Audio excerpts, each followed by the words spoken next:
Aqui a gente tem uma diagramação básica do que a compaixão ela pode favorecer um casal. Há uma citação no livro que fala sobre a prosperidade. Ele diz que pela compaixão, aí essa eu infelizmente não vou conseguir lembrar onde é que tá. Ah, achei. É na página 27. Ter uma conexão compassiva indica que não estaremos sozinhos quando estivermos mais vulneráveis. Temos maior probabilidade de sobreviver e, inclusive, de prosperar. Aqui, a autora fala que quando a gente trabalha junto em prol de objetivos comuns, temos uma probabilidade muito maior de alcançá-los. Então, quando estamos seguros, junto com a nossa parceria, e trabalhamos em vista de um único objetivo, a gente tem condições de melhor alcançá-los.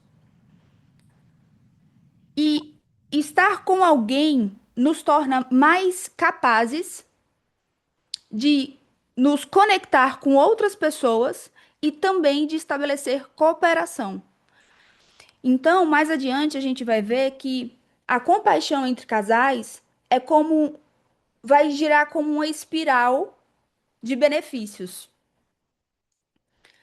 Nesse slide agora, a gente tem uma base muito forte do que é necessário para a compaixão, que é a segurança. Segurança do sistema nervoso, que implica segurança na comunicação, segurança na ausência da pessoa e na presença da pessoa, segurança diante dos mal-entendidos, diante das discussões, a segurança emocional, como uma manifestação fisiológica, mas também relacional. Aí é que ele fala: a conexão não é um luxo emocional, é uma necessidade fisiológica. De fato, a gente já nasce biologicamente preparados para estar em conexão com outro ser humano. E sem essa conexão, a gente morre.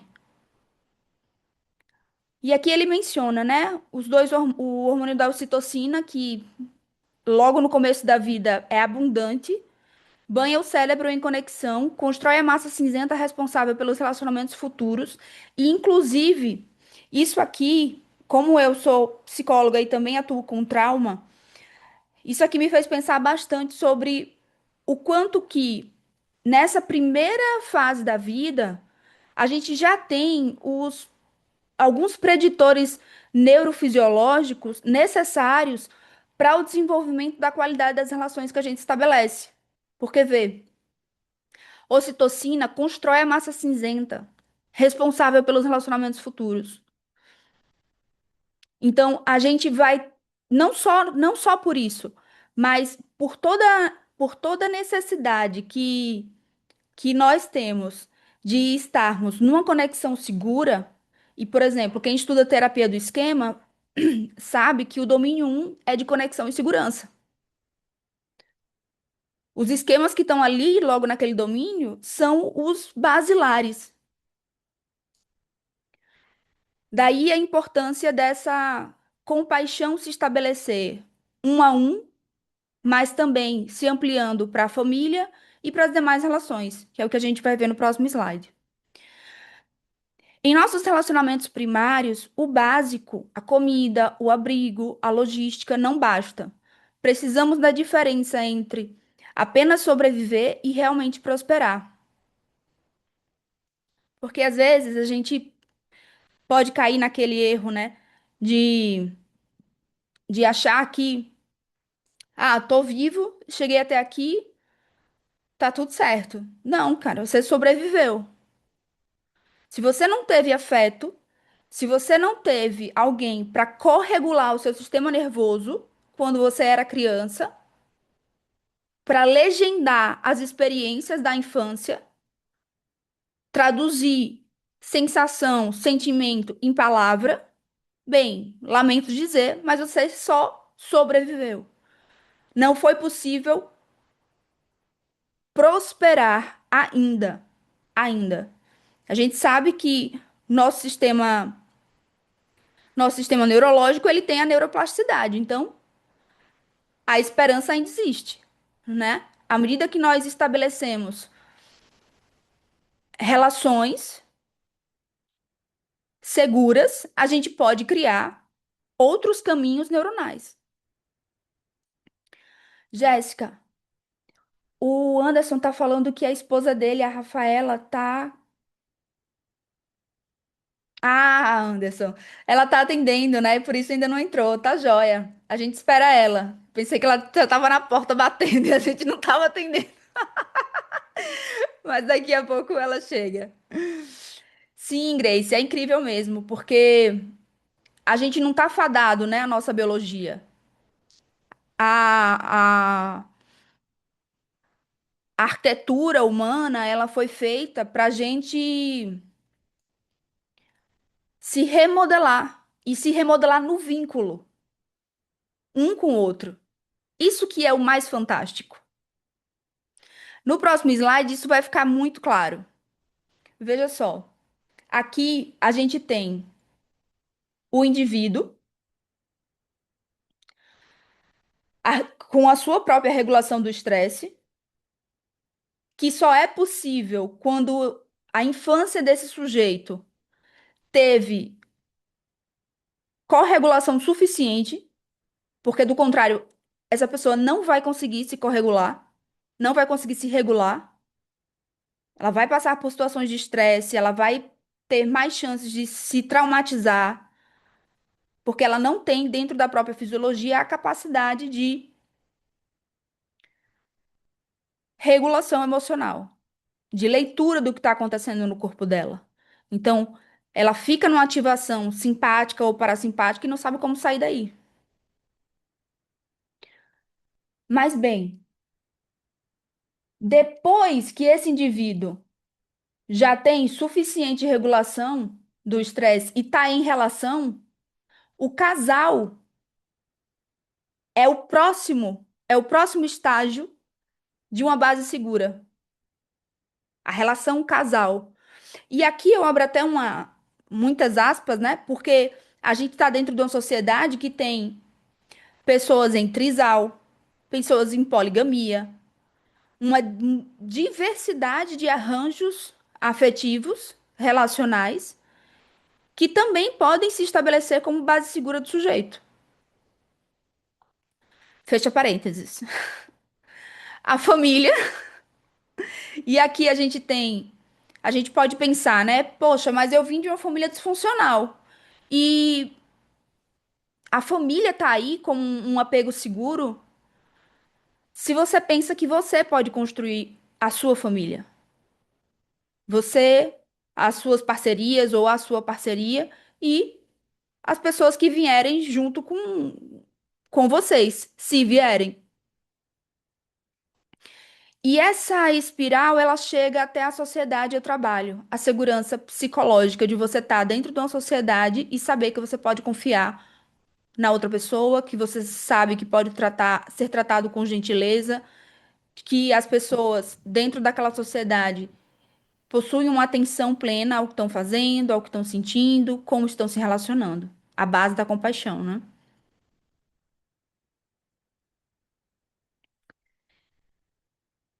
Então, aqui ela menciona, né, que as equipes do Google, do projeto Aristóteles, provaram a segurança psicológica é a métrica número um de sucesso. A compaixão em casa treina o cérebro para a coragem do mundo. Quando a gente tem essa capacidade de sentir compaixão desde a tenra idade, a gente também consegue ter coragem para realizar nossos sonhos, prosperar, como a gente viu, auxiliar os próximos no que é necessário e olhar para o nosso parceiro, para a nossa parceira, com um olhar mais gentil. E aqui vocês vão ver que a compaixão, ela não é só aquela parte mais fofinha, mais bonitinha, mais afetuosa. Ela também tem uma parte feroz. a gente pode dizer assim, que são as costas quentes, né? A parte forte e a parte mais sutil, mais flexível. Então, aqui no próximo slide, a gente vai entender um pouco mais o que é que acontece quando pessoas que aparentemente são muito inteligentes, ou seja, são intelectualmente admiráveis, não conseguem se manter em equilíbrio durante uma briga. Aqui, o slide denominou como sequestro do córtex, mas a minha professora, Diane Ribeiro, uma das minhas professoras, ela fala o sequestro da amígdala, porque a amígdala é essa parte do cérebro, a amígdala cerebral é essa parte do cérebro que é acionada rapidamente diante de uma ameaça. Então, o cérebro entende a relação conjugal, matrimonial, como ameaçadora quando esses sistemas nervosos não estão regulados o bastante.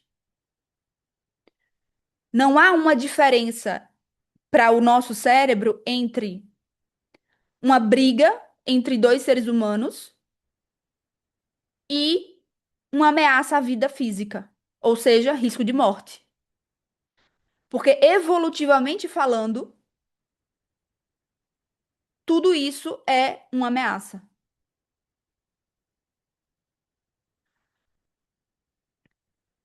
Então aqui ele diz: a ameaça é vista, né? O cérebro primitivo não diferencia a ameaça da vida física, como um predador, de uma ameaça à identidade emocional, como uma crítica. E se a gente for traduzir isso na linguagem do esquema, a gente vai perceber, principalmente nos esquemas do primeiro domínio, que primeiro e segundo domínio, que a ameaça à identidade emocional ativa esquemas muito profundos de abandono, defectividade, de isolamento social, de privação emocional.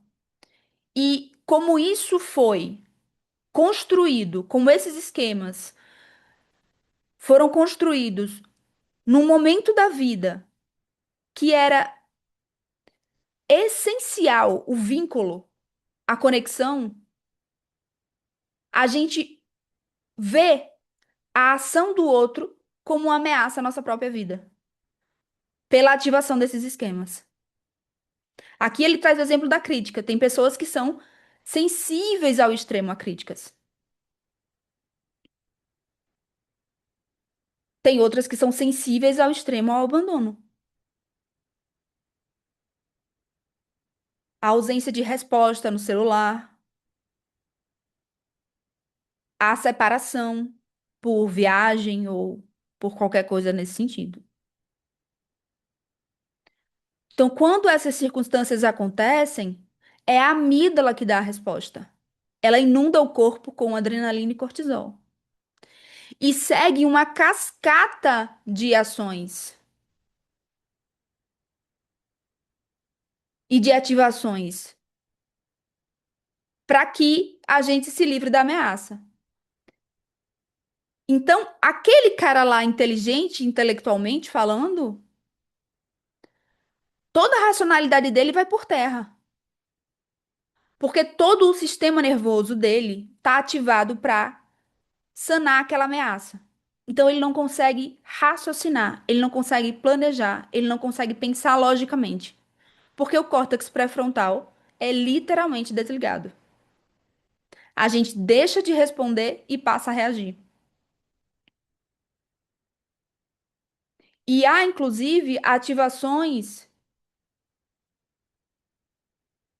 no plano das sensações. Há pessoas que, quando em discussão, por exemplo, se tremem, sentem dores psicossomáticas no corpo. Então, a gente vê que já tem um nível de cronificação do sistema de estresse mais alto.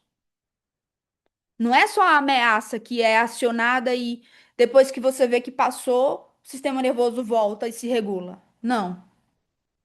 É um sistema que está tão cronicamente ativado por tantas e tantas brigas e que não consegue se regular, que ele cronifica isso com sintomas psicossomáticos.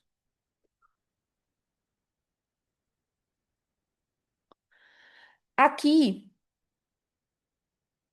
ele traz essa representação do iceberg. Embaixo a gente está vendo a dor oculta, o medo de não ser amado, a sensação de inadequação, o terror do abandono e a solidão profunda. E lá em cima, o comportamento, a crítica, a retirada, a raiva ou o silêncio. Então, aqui a gente vê que muitas vezes, durante os processos de discussão entre casais, uma crítica, uma saída, um movimento de evitação maior, uma explosão de raiva, um tratamento de silêncio. A gente quer combater esse comportamento. Só que muitas vezes a gente esquece que esse comportamento é só a resposta para uma dor que vem antes, que é justamente isso que está aqui embaixo do iceberg. A solidão, o terror do abandono, a inadequação e o medo de não ser amado.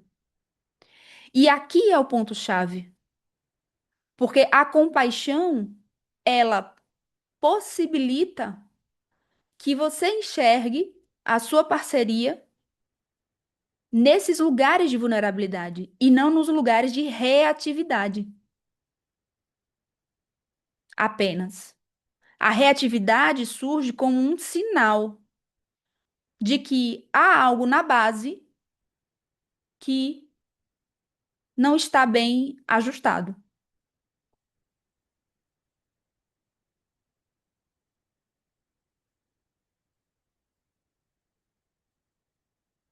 Se vocês tiverem alguma pergunta, podem digitar no chat e aí eu vou respondendo, mas no final a gente vai abrir, tá bom? Para a gente poder conversar mais.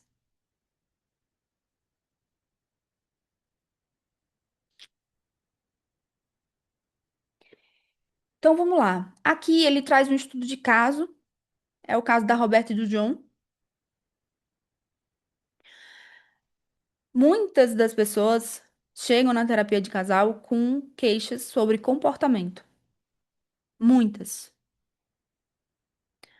Aqui, Roberta e John lidam com uma situação que aparentemente é mundana, né? Ele bota assim, um evento mundano, mas um evento cotidiano. A louça na pia. Isso se transforma numa espiral de ameaça à identidade da Roberta. O gatilho aqui é porque John colocou a louça de forma errada. Roberta, por sua vez, interpreta que, diante de tantas vezes que isso já foi mencionado sobre como colocar a louça, John não a vê, não se importa com ela. E na sequência, vem a crítica a John. Nossa, você toda vez coloca essa louça de forma errada na lava-louça, por exemplo. Por quê? Porque a interpretação é de que há uma ameaça à própria Roberta. Veja como isso é profundo, mas ao mesmo tempo é tão difícil de, durante um embate, diante de uma situação como essa, tão simples, aparentemente, você se dar conta de que a louça no lugar errado tem mais a ver com você do que com o parceiro. Isso não quer dizer que está certo que a louça fique no lugar errado. Mas a forma como você reage tem mais a ver com você do que com seu parceiro, do que com a sua parceira. E aqui a gente segue para John. John escuta a crítica de Roberta num tom de frustração. E logo vem a interpretação dele. Sou incompetente, nunca serei bom o suficiente. E a ação, que é o que Roberta vê, ataca de volta e se isola. Entra no modo de fuga. Aqui a gente tem então um casal no modo de luta, com a crítica, e fuga, com o isolamento e o silêncio. Modo de luta, fuga. Existem muitas outras dinâmicas que a gente vai ver no próximo slide. Lutar, fugir, congelar. E as muitas correlações que a gente pode ter. Um luta, o outro congela. Um foge, o outro ataca. E tudo isso é o que está na ponta desse iceberg. Legendar essas experiências nos dá poder e capacidade de enxergar o que está abaixo do iceberg. Então vamos a isso. Aqui a gente tem os padrões de defesa, de luta, fuga e congelamento. Isso aqui é sistema nervoso puro, tá? Purinho. Então, eu já vou lendo e vou pedindo para vocês também irem se percebendo, checando aí dentro o que é que faz sentido e o que é que não faz sentido para vocês nas relações que vocês estabelecem mais próximas. No caso da luta, quais são os sinais físicos de que esse modo está ativado? Ou seja, sistema nervoso simpático está totalmente ativado, rosto quente, músculos tensos, voz elevada. Qual é a tática relacional? Criticar, culpar, argumentar implacavelmente. Qual é o objetivo oculto? Proteger contra a dor da incompetência.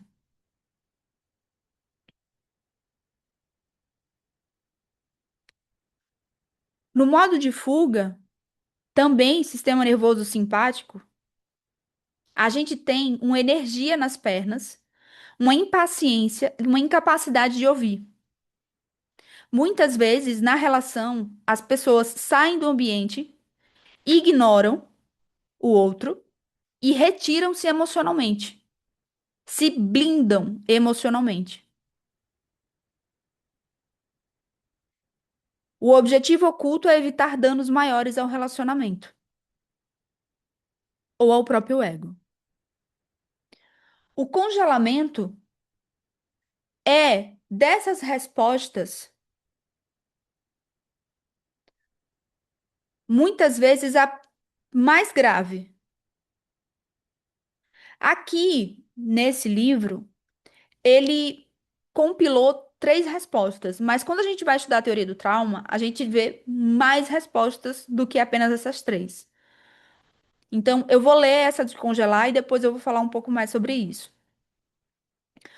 O congelamento, aqui, a gente tem sistema nervoso parasimpático dorsal totalmente ativado. Fisicamente, a gente tem prender a respiração, sensação de estar pisando em ovos e até mesmo uma paralisia. A tática relacional, via de regra, é apaziguar, concordar sem querer, pedir desculpas profusamente. E o objetivo oculto é encerrar a ameaça imediatamente. Rendição. Aqui no congelamento, ele fez uma mescla com a outra resposta que é o apaziguamento. Sabe aquele parceiro, aquela parceira que tá o tempo todo se subjugando ao outro? Muitas vezes, quem tem um comportamento de apaziguar tem um parceiro ou uma parceira que luta. E diante da luta, da crítica, da voz elevada, da argumentação implacável, o outro congela. O outro inicia o apaziguamento. Faz sentido isso que eu estou trazendo para vocês? Os muitos arranjos que a gente pode ver aqui, na base, a gente tem essas estruturas aqui. Jéssica, quer falar mais alguma coisa sobre isso?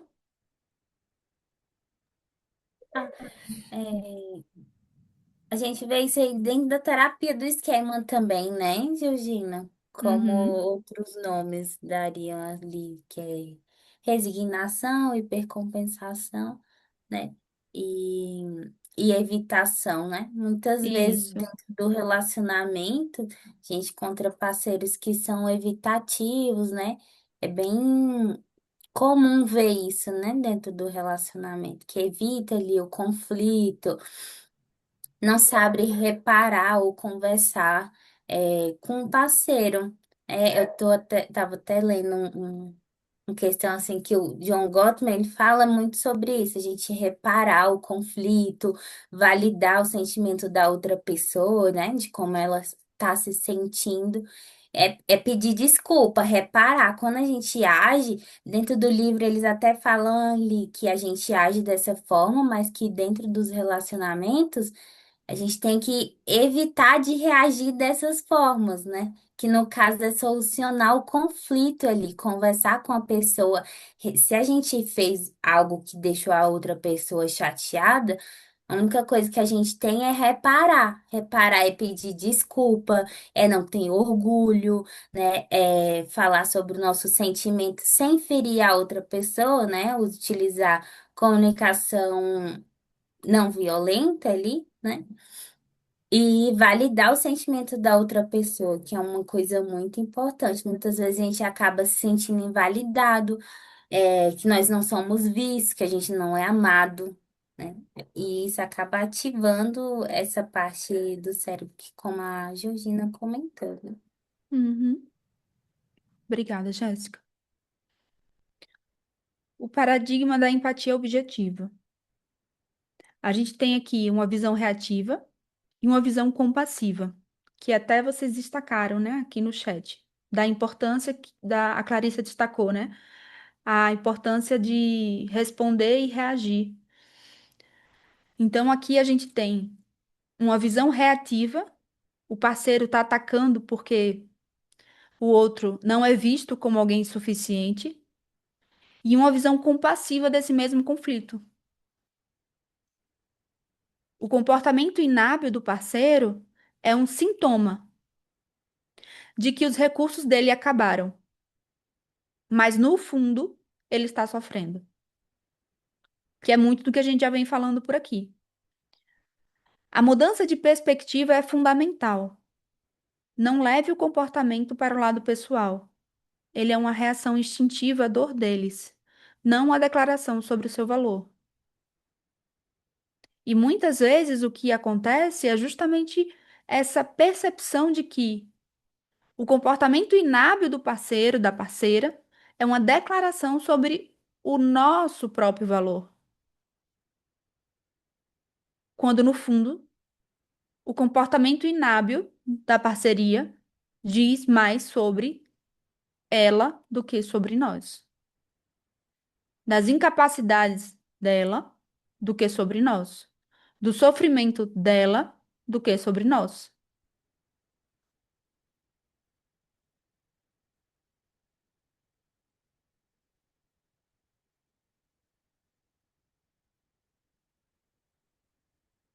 A força da humanidade compartilhada. A humanidade compartilhada é uma das bases, junto com a atenção plena e a gentileza da compaixão.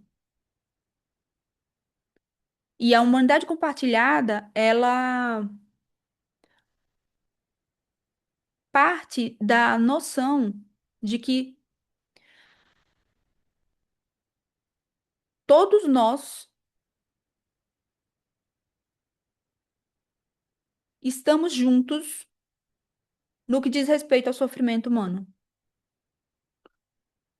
Cada sujeito vai sofrer de uma forma, e aí a gente tem as questões de gênero, as questões de território, de cor, de raça, de religião, de etnia. Há sofrimentos que têm uma tonalidade diferente, mas é sofrimento. Na condição humana, estamos compartilhando o sofrimento, compartilhando fracassos, compartilhando imperfeições, compartilhando erros. Essa base da compaixão, que é a humanidade compartilhada, uma dessas bases, faz com que a gente arrefeça mais o nosso sistema de alerta, de alarme. Quando a gente olha para o outro, para o nosso parceiro, e se dá conta de que nós também poderíamos estar agindo daquela forma. Porque nós também temos sofrimentos semelhantes à nossa parceria. Isso faz com que a reatividade seja menor ou até nula. Todos nós reagimos mal quando a dor excede nossos recursos. Essa também é uma premissa do trauma, só que numa intensidade muito maior. A traumatização só acontece quando a gente não tem mais recursos para lidar com o que internamente nos aconteceu. Os comportamentos inábeis dos nossos parceiros, das nossas parceiras, eles só aparecem porque internamente não foi possível eles utilizarem os recursos que dispunham para agir, para se articular naquele momento conosco. Por isso que a gente bate na tecla. O comportamento inábil da parceria diz mais sobre ele e ela do que sobre nós.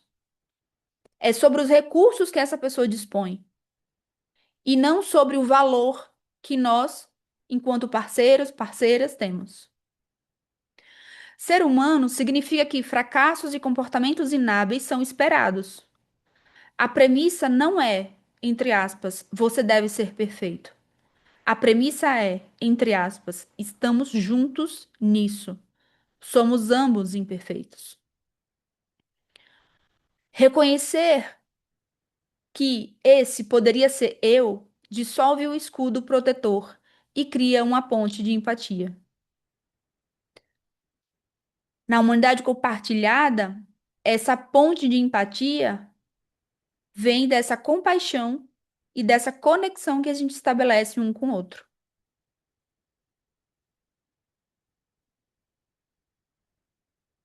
Até aqui, tudo certinho? Ok.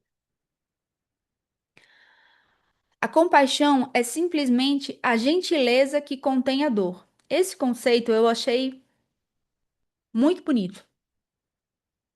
A noção de que a gente ser gentil implica a gente saber que tá doendo.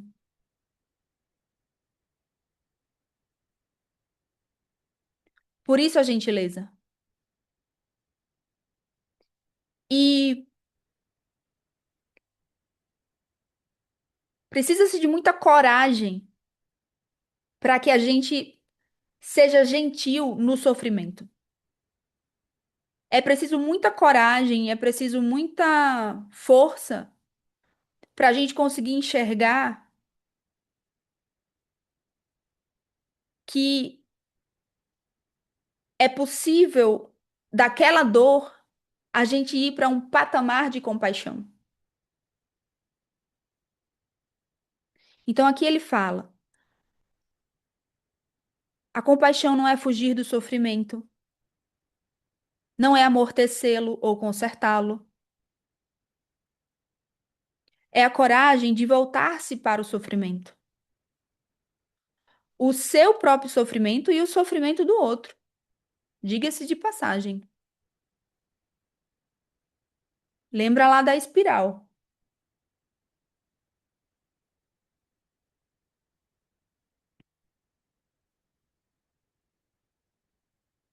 Assim como o alquimista transforma chumbo em ouro, a compaixão transforma a dor inevitável em amor profundo e conexão segura.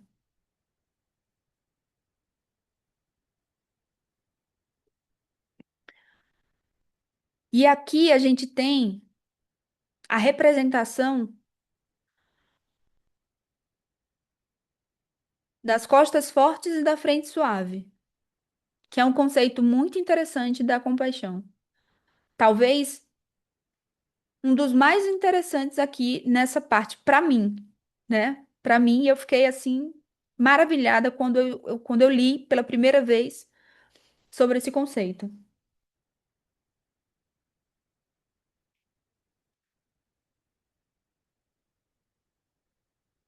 A ideia de costas fortes, a gente pode trazer a metáfora da ponte, desse eixo da ponte, mas a gente também pode trazer a metáfora da nossa coluna vertebral. Costas fortes estabelece limites claros para si. Costas fortes implica coragem para agir. Costas fortes implica enfrentar o mal. Por essa noção de costas fortes e por todo o conceito de compaixão, me parece que a prática da compaixão é um ato também político.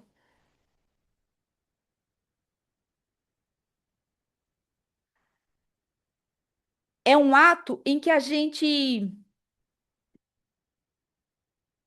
se implica na vida do outro que está dentro da polis. A gente enxerga esse outro dentro da polis. Não é só aquela coisa bonitinha, fofinha, que é a frente suave. Então, as costas fortes têm como função nós não sermos dominados pelas emoções. Nós defendemos o nosso território. Nós nos defendemos da ameaça quando ela é real. Da gente se proteger e proteger a quem a gente ama. Já a frente suave, a gente pode trazer nessa metáfora da imagem como esses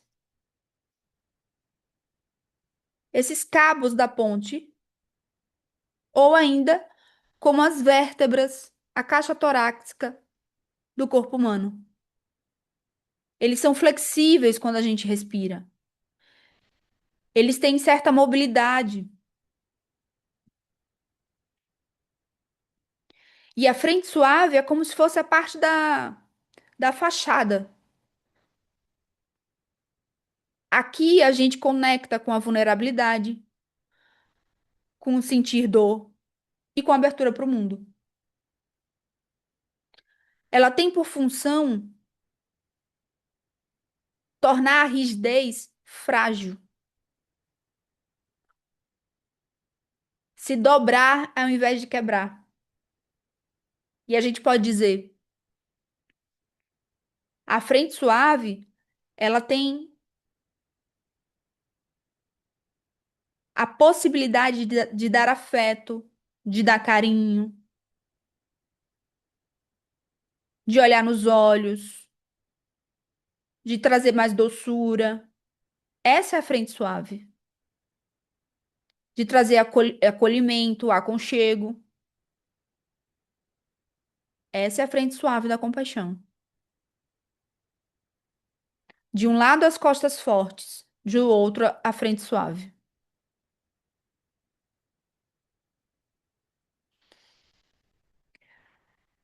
Aqui ele propõe um exercício que eu vou fazer com vocês no finalzinho, se a gente conseguir o tempo. Aí aqui vamos à diferença crucial entre o caminho reativo e o caminho compassivo.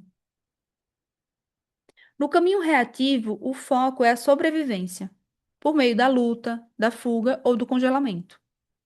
A postura, basicamente, é de julgamento e culpa. Então, não tem aqui autorresponsabilização. É tudo voltado para o outro.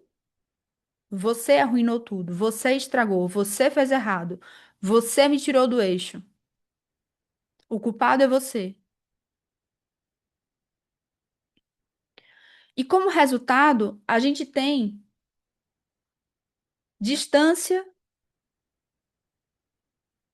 e esse, isso que é a expressão de inferno gelado. É uma cristalização do isolamento de cada um na relação. Já o caminho compassivo tem como foco a conexão segura e há uma postura de curiosidade e gentileza para que possamos inquirir a nossa parceria. O que está acontecendo? Por que você colocou a louça nesse lugar de novo? Está acontecendo o quê? Onde que está doendo? Que é a pergunta que ele diz aqui. Onde que dói? Talvez a gente não consiga falar assim. Onde que dói? Mas a gente pode aprender, como disse Jéssica, a falar com a comunicação não violenta. Olha, eu já falei para você algumas vezes que o lugar da louça é aqui, mas eu tô vendo que você colocou em outro lugar. O que que aconteceu?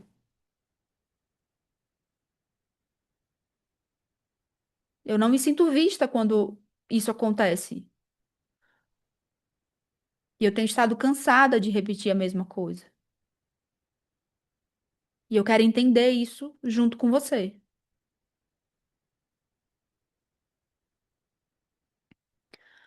O resultado do caminho compassivo é o hábito de voltar-se para o parceiro,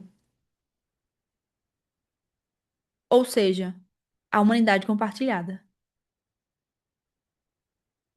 Olhar para essa parceria e ficar curioso, curiosa. Isso pressupõe, a meu ver, que você já está assim a respeito de você mesma, de você mesmo. Porque não tem como você ir em direção ao outro, curiosa ou curioso, se isso já não aconteceu dentro de você. Porque alguém para responder compassivamente já precisa ter noção do que está acontecendo dentro de si. Senão, essa curiosidade em direção ao outro pode se desdobrar em muitas outras coisas, menos em compaixão.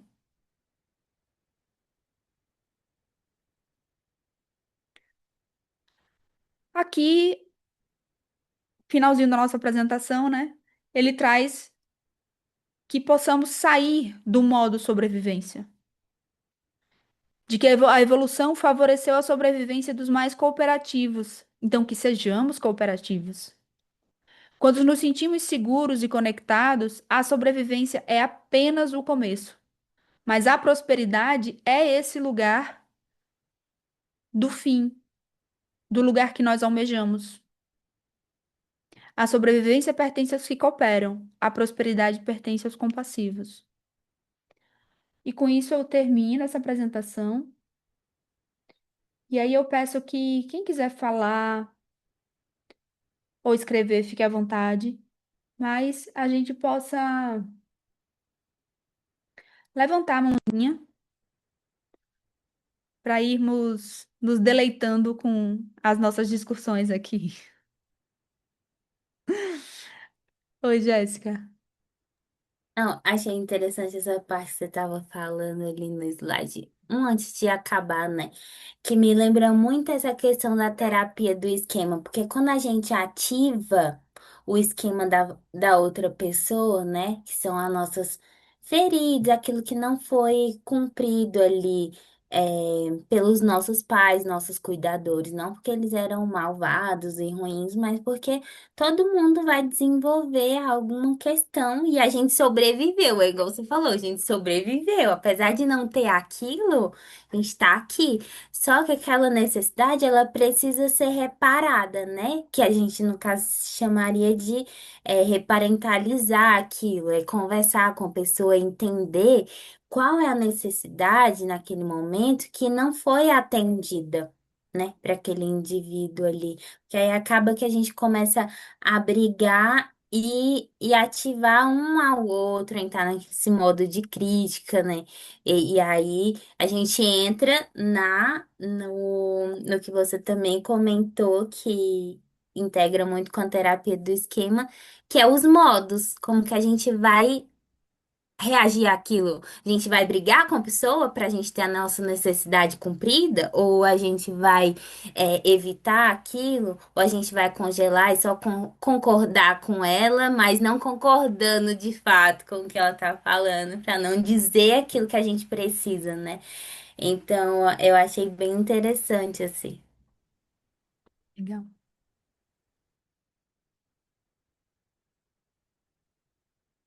Mais alguém quer comentar? Partilhar impressões?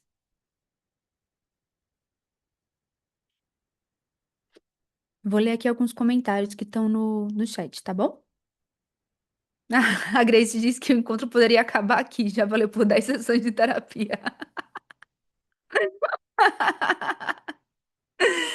Lorena, muito bom.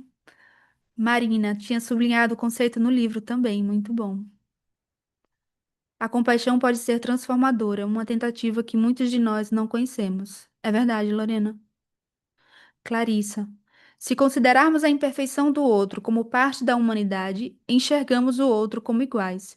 Isso gera ações gentis, não só nos relacionamentos amorosos, mas na forma como lidamos com as outras pessoas da comunidade a qual fazemos parte. É muito lindo isso, é mesmo, Clarissa? É muito linda. Isabela foi excelente, parabéns. Grace, incrível. Andréa, muito top. Nara, aula maravilhosa. Obrigada, gente. Clarissa, por favor. Ai, não, só. Tô me ouvindo bem? Estamos. Ai, ótimo.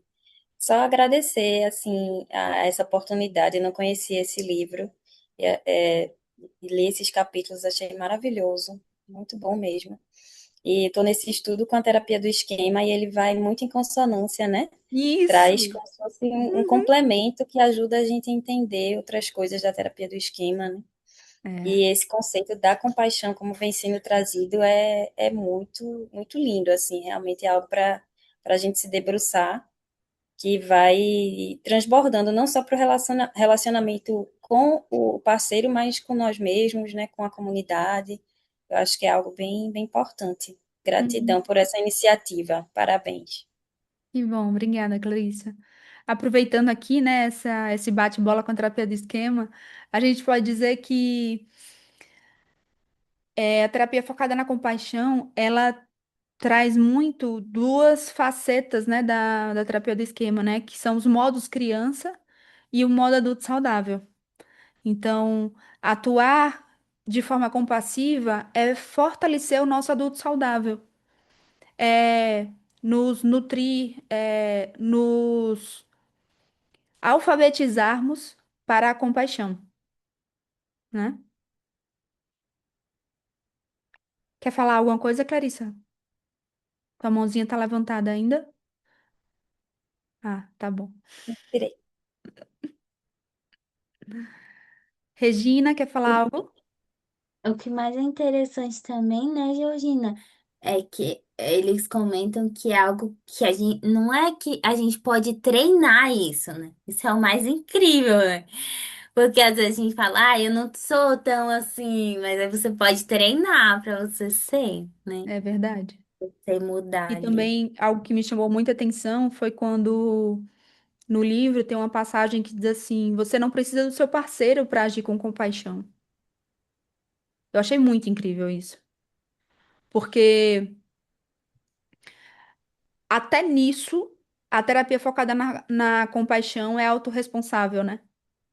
Trabalha a autorresponsabilidade.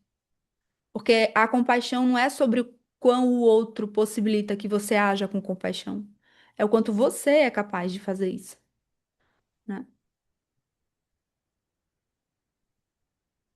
Georgina, posso falar? Boa noite, minha gente. Prazer conhecer vocês. Estou gostando muito disso. Eu sou terapeuta de casal e gosto, sou apaixonada, mas o quanto é difícil a gente trabalhar os valores dos casais, porque ainda mais quando eles vêm ensandecidos já numa maratona de brigas, né? E assim, realmente, esse é o caminho, né? Mas eu fiquei pensando, eu que estou chegando aqui, como é que a gente constrói essa escadinha para entrar nesse tema num casal que está assim numa destrutividade muito grande, né? Ele já vem com a guerra, com todas as armas para o consultório, né? Sim. E é difícil até meditar um pouco, é difícil entrar por um outro, pela luz, porque é tudo sombra, né? É, eu acho que o ponto fundamental é a psicoeducação, sabe, Regina? A gente começar a legendar a experiência deles e, e educá-los nesse processo mesmo de letramento emocional. Uhum.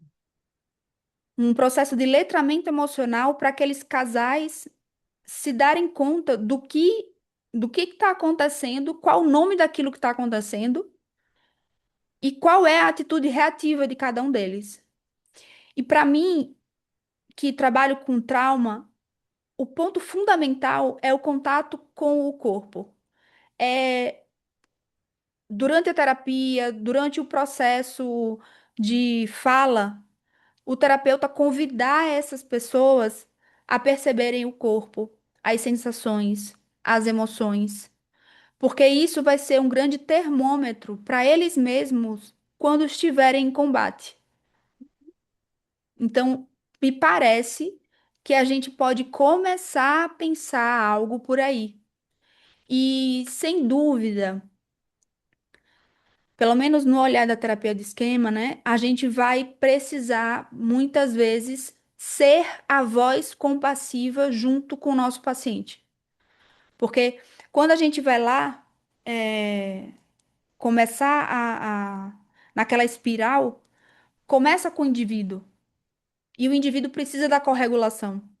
Sozinho, sem orientação, essa pessoa não vai conseguir. Então, muitas vezes, o terapeuta funciona como esse ser corregulador que faltou para esse sujeito do casal, não é Faz, verdade? sim. Então, muitas vezes seremos nós a primeira pessoa a favorecer a experiência de compaixão junto com esse casal. E aí,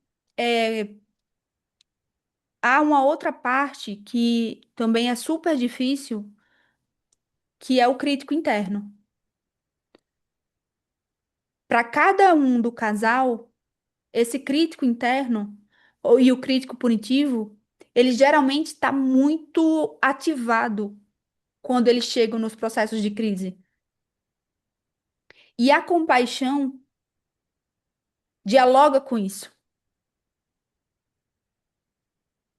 E Uhum. porque dialoga com isso, também dialoga com a infância, com como eles aprenderam a absorver essa voz crítica punitiva. Com quem eles aprenderam a introjetar essa voz crítica punitiva? E seremos nós essa voz compassiva a dizer: tudo bem não ser perfeito, tudo bem não chegar no nível de exigência tão alto. Você ainda tem valor para mim.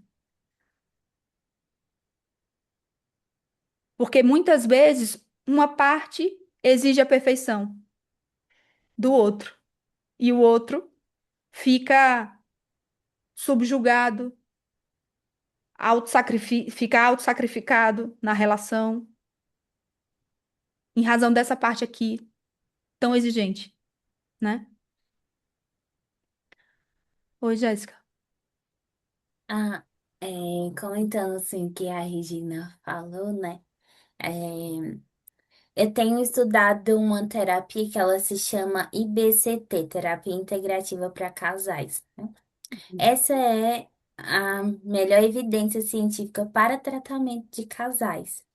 Então, quando a gente pega casais que eles estão na briga constante, eles chamam de análise deep. A gente faz uma análise deep para poder entender o que está causando esse conflito dentro do relacionamento. Então, saber as sensibilidades, o que tem afetado o casamento, o namoro, tanto coisas internas como externas. E também fatores de personalidade, porque assim, quando a gente fala de relacionamento, a maioria dos estudos científicos dizem que nós não somos iguais às outras pessoas, mas é que a gente se apega ao outro através da nossa ilusão para a gente se apegar e procriar, né? No caso, seria a biologia ali. Né? Então a gente se ilude achando que a pessoa é igual a gente, a pessoa, ai, eu gosto de música tal, a pessoa, ai, eu também. E aí você vai se iludindo, vai gostando da pessoa, ai, ela é parecida comigo. Mas ela não é parecida com você. Ela teve vivências diferentes, ela teve pessoas, traumas totalmente diferentes, vivências, personalidade. Então, tem pessoas que elas são mais extrovertidas, tem pessoas que elas são mais introvertidas. Então, dentro do que eu vejo, assim, é muito engraçado. Pode fazer o teste, Gina. Você for atender um casal, um vai ser mais extrovertido e o outro introvertido. E aí é tentar encontrar esse equilíbrio, porque quando um é extrovertido demais e o outro é introvertido, aí que começa o conflito, porque ai, você é muito dada. Ai, você é desse jeito, mas você gostou daquela pessoa sendo assim, e é uma coisa que não vai mudar, porque é intrínseco da personalidade da pessoa. Ela não vai ser introvertida, ela é extrovertida. Você gostou da pessoa sendo assim. Então, dentro dessa abordagem que eu tenho estudado, agora que eu vou fazer uma apresentação, uma palestra, ela é muito incrível porque ela ensina todas essas diferenças entre o que pode afetar dentro do relacionamento, fora, tudo, assim, de modo geral. E aí, eles analisaram, uma outra abordagem, né? Que também eram muito boa, só que, de acordo com eles, fizeram uma meta-análise, e aí descobriram que depois de fazer a terapia com a MBCT, apesar de deles pararem de ter feito o tratamento com essa abordagem, depois de 5 anos, os casais ainda não estavam juntos, porque eles compreenderam qual era o ciclo ali do conflito entre eles. Eles compreenderam as vivências dele, o histórico, que a terapia do esquema também ajuda a gente a compreender muito isso, né? A nossa ferida, o nosso histórico familiar, porque conta muito dentro dos relacionamentos, não somente amoroso, com amizade e família também. Eu acho que aqui deve ter gente de várias abordagens, né? O interessante é que a compaixão ela entra em muitas, né? Isso que eu acho interessante, pelo que eu estou vendo, pelo que eu pude ler também um pouquinho, ela cabe em várias abordagens, em vários tipos de compreensão, de análise, então acho que muito legal.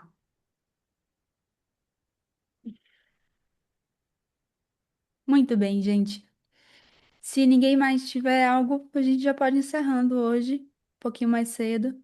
Mas se alguém quiser falar, tá, tá aberto.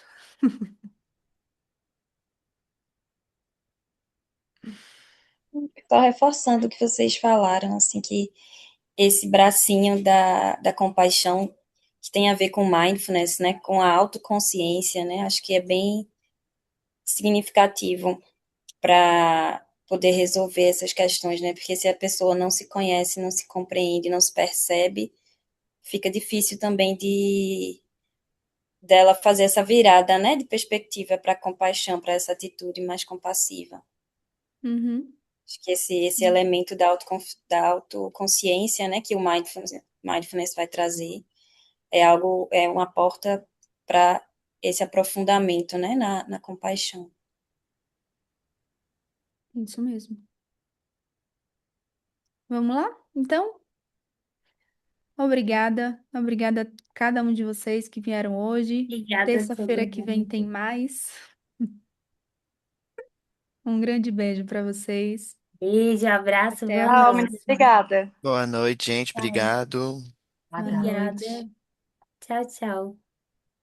Tchau, tchau. Tchau.